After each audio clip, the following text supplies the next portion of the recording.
number 6 on Guitars Lithy Lessons video series. We're going to continue with the Danish oil video that we did, and we're going to go ahead and apply the top coat to it. The board that I have here is the board that we completed in the first video. All we did was put a couple of coats of Danish oil on it, and then we did a sanding procedure with the Danish oil to fill the grain with the sawdust that creates when you sand with oil. So that's all filled. This has been dry for probably a week now, something like that. So what I'm going to do is we're going to go over and prep this surface to take the armor seal, which is a wiping varnish, and I'll explain more about that in a minute. But the whole reason we're doing this is I can get that nice color and this really nice pretty look from the oil, and then I can get some, because really right now it has almost zero protection. I mean, I'm on bare wood right now. And then you can go ahead and cover it with that wiping varnish, and that'll give you a little bit more protection. So we're going to go over to the bench and show you how to do that. The first thing, this is what we're using. It's called Armor Seal. General Finishes makes this stuff. It says it's an oil and urethane top coat. It's really a wiping varnish. What a varnish is it's an oil and a resin that are heated, and they chemically combine and they form an entirely different substance, and that substance is called a varnish. The problem with the varnish is it's sticky and gummy at full strength, so what they do in a wiping varnish is they mix it with some of its thinner, and usually 50-50 or less. Mix it with some of its thinner so that way it has a little more open time and it lasts a little longer as you're brushing it. And that's essentially what we have here, and that becomes a wiping varnish. This stuff is formulated right out of the can so that way you can use a t-shirt to put it on. And that's because it has a lot of thinner in it as well as the varnish itself.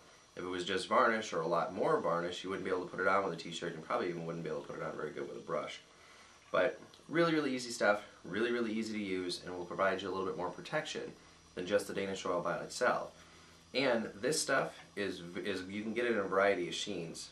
It's all glossy, but they add flatteners in it to get you your semi-gloss and matte and satin and all that kind of stuff. But I'm going for the kill here, and this is 100% gloss. There's no flattening agents added to it. I really want to see what I can do with this board and see how much of a shine I can get on it. So that's the Armor Seal, and we'll head over to the bench now and we'll show you how to apply it.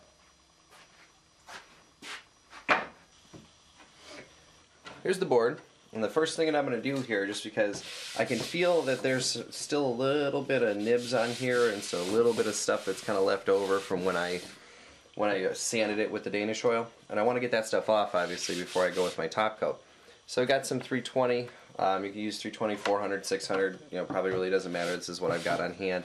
But I just want to go with the grain this time, and just kind of make sure I knock off any of the surface irregularities that are on here. Now be careful, you don't want to go too deep. You just want to get through the top, just kind of evening out what's up there. And that is really it. This is going to lighten up just a little bit, and that's fine. A lot of that lightening up is removing that hardened slurry that was on the top from sanding in the first video. Okay, so that looks pretty good to me. Sandpaper's starting to corn, so I don't want to do any more just because I don't want to ruin the finish. In case you don't know what corning is, that's what it is. It's those little hard knob kind of nuggets that get stuck to your sandpaper. And what these do is these wind up actually grinding the surface, and it winds up making the surface worse than it was, before you actually started sanding it, which is completely counterproductive. So this feels really, really good actually now. It feels nice and smooth. I don't really feel any irregularities on here. Don't really see any scratches. So now I think it'd be a good idea to switch over to the Armor Seal, which is, again, this guy. Now I'm going to stop for a moment and pause it and come back, because you want to stir this stuff really, really good before you start using it, because there's a lot of good stuff on the bottom apparently. So I'm just going to do a swirl like this, and I'm going to do this for around 30 seconds to a minute, and I'm going to find a brush, and I'm going to find a rag, and when we come back we'll go ahead and start putting on some of this Armor Seal. Okay, so we're back, and I have been shaking this up, kind of like this, to get everything stirred up real good. I don't want to do this side to side thing really fast. This is, I'm trying not to introduce too many bubbles to it. I don't think that's going to be too much of an issue, but better safe than sorry. Went ahead and cut myself a bit of rag that I'm going to be using.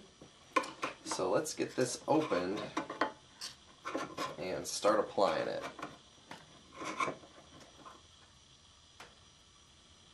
Oh yeah, that's actually fairly, there's an interesting kind of amber tone to it there. It's let's see what this winds up looking like. In the can it looks interesting. Let's get a little bit on the rag here and start wiping. I'm just going to fold my rag up, you know, kind of like this. You know, all I did was fold it in half once. Just fold it in half once and then fold it in once and fold it in once again. I just like to not have any edges where I'm wiping, which is really personal preference. Really has nothing to do with anything else. I'm going to go ahead and suck up a little of that and go ahead and put it on. Now again, this stuff is formulated to go on with a rag, but if you do want to put it on with a brush, you definitely can. What you want to go for is you want to make sure your entire coat is wet.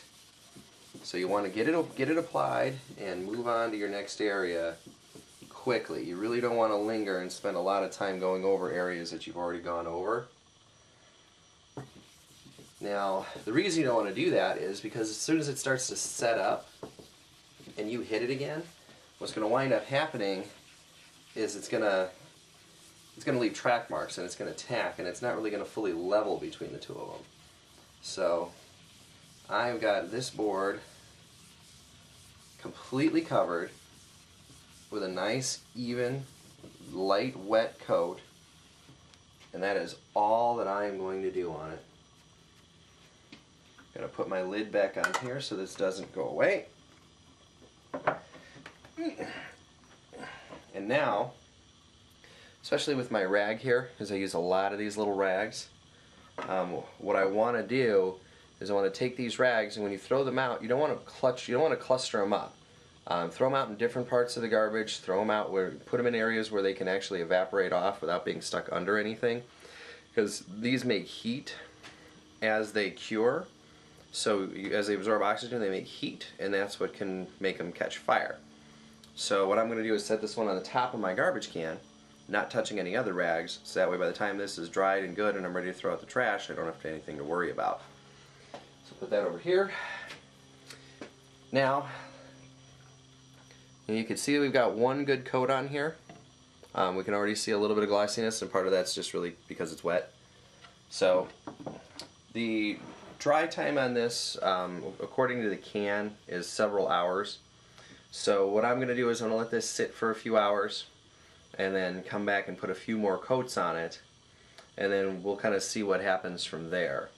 I definitely want to get at least another coat or two on here, and then at that point I'm sure we're going to have to do some final finishing of the actual finish itself, you know, to bring up the gloss to the level that I want it to be at. Out of the can is going to be pretty good, but you know, I definitely want to, you know, do the best I can on this one. I really want to see how glossy we can get it. So that might be in a separate video. It might be in a continuation on the end of this one. I just have to see how long it's going to be. But I'm going to come back and put a couple more coats on that, and we'll see what this looks like here in a bit. But if you have any questions, just shoot me an email, 6gunguitars@gmail.com, and I'll do the best I can to answer them. Again, this was a base coat of Danish oil. Then it was sanded with Danish oil to fill the grain, and then wiped clean across the grain and let to dry for a few days. And then it was a single coat so far of Armor Seal, which is by General Finishes, in the gloss.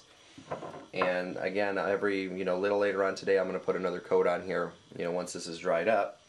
And I'll probably put 3 or 4 coats on here just to kind of see where it goes, and then come back and we'll buff it out and we'll see what that looks like then.